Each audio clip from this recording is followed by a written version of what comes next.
Olá a todos! Meu nome é Amanda Perucchi, eu sou graduada e mestre em História pela Universidade Estadual Paulista, campus de Franca. Atualmente eu sou aluna do último ano do curso de doutorado na mesma instituição. Conto com o financiamento da CAPES e sou integrante do grupo de pesquisa escrito sobre os Novos Mundos.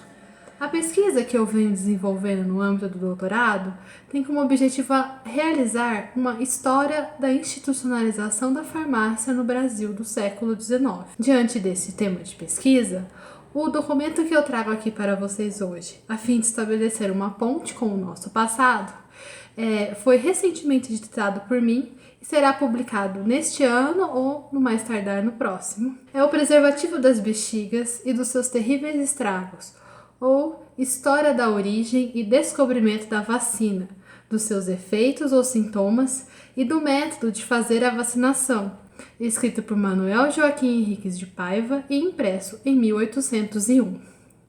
Este documento ele é considerado o primeiro escrito em língua portuguesa a defender a utilidade da vacina contra a varíola, descoberta por Edward Jenner no final do século XVIII, mais especificamente em 1798, quando ele publicou suas primeiras reflexões. Hoje, a varíola não é uma doença muito conhecida entre nós. No passado, entretanto, ela causou grandes problemas entre os homens. E o que é então a varíola ou a bexiga? Como ficou popularmente conhecida por espalhar uma série de bexiguinhas sobre a pele do enfermo.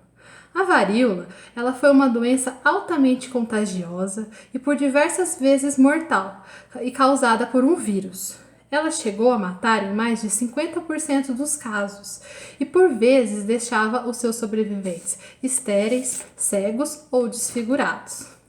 No século XVIII, período em que antecede a descoberta da vacina e em que a varíola teria atingido o ápice da sua contaminação, estima-se que ela tenha levado cerca de 40 milhões de vidas no mundo.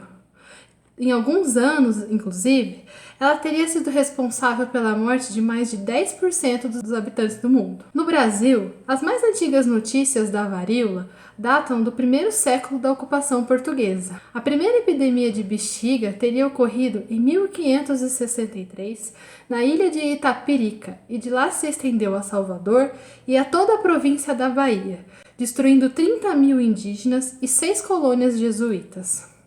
Nos séculos seguintes, a varíola continuou a aparecer e dizimar um significativo contingente populacional no território do Brasil. Dado esse caráter epidêmico e mortal, costumeiramente buscavam-se saídas para o seu combate.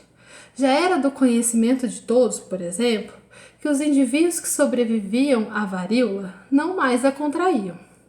Por essa razão, a sua implantação artificial, conhecida por variolização ou inoculação, era uma prática bastante comum. O humor vacínio nesse método era passado de pessoa a pessoa na esperança de que os infectados não desenvolvessem a doença, ou que pelo menos a tivessem em sintomas mais brandos.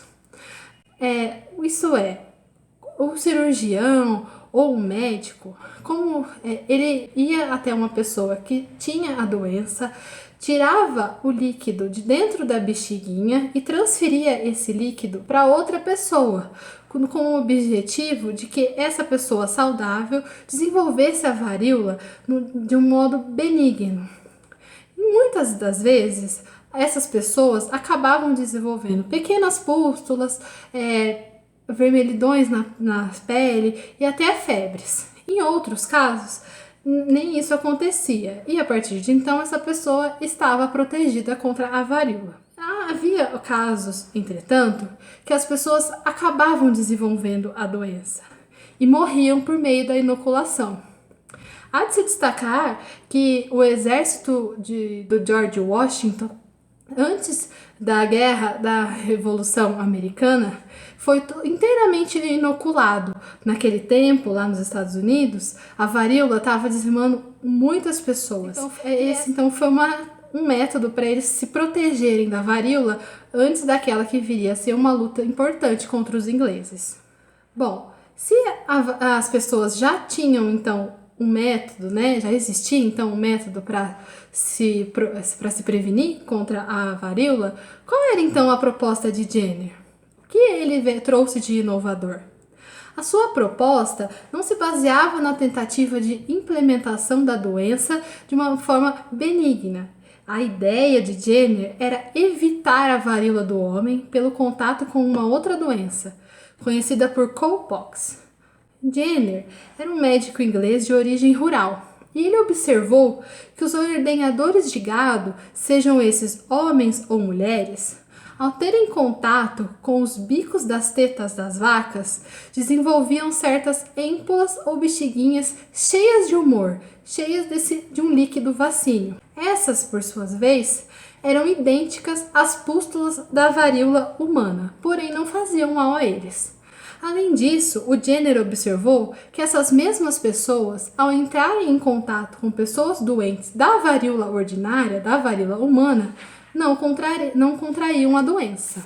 Não demorou, então, para que esse método de Jenner começasse a ser discutido e utilizado na Inglaterra e nos demais países da Europa.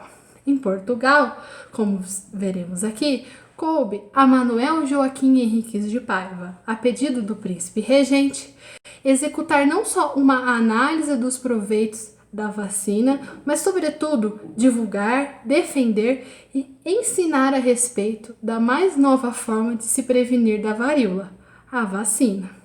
Quem foi, então, Manuel Joaquim Henriques de Paiva? Ele foi um médico e boticário português que ocupou importantes cargos na administração médica luso-brasileira entre os séculos XVIII e XIX. Em Portugal, por exemplo, ele foi professor da cadeira de farmácia da Universidade de Coimbra. No Brasil, dirigiu a seção de farmácia da Academia Científica do Rio de Janeiro e também foi professor da Academia Médico-Cirúrgica da Bahia em 1818. Junto desses cargos administrativos e da sua atuação clínica, Henriques de Paiva dedicou-se à tradução, adaptação e redação de diversos textos científicos, porque o objetivo de suas obras era divulgar o saber científico. Ele acreditava que deveria existir uma melhor difusão da temática médica, a fim de esclarecer as populações sobre os assuntos considerados imprescindíveis para a conservação da saúde. Talvez tenha sido por esse motivo que após 3 anos da descoberta de Jenner, ele foi incumbido de verificar, como ele mesmo nos explica, com observações e experimentos, os efeitos da vacina, o bexiga vacuns, as quais, sem embargo de serem uma enfermidade, são também o remédio mais precioso, seguro e útil de quanto se tem descoberto até agora. A ideia, portanto, era curar uma doença com outra. A obra, então, que eu trago aqui para vocês, como sugere o título, O Preservativo das Bexigas, traz uma história da descoberta da vacina, explica as propriedades do humor vacíneo e o quanto ele era seguro para o homem, sobretudo em detrimento à prática da variolização tão comum naquele tempo.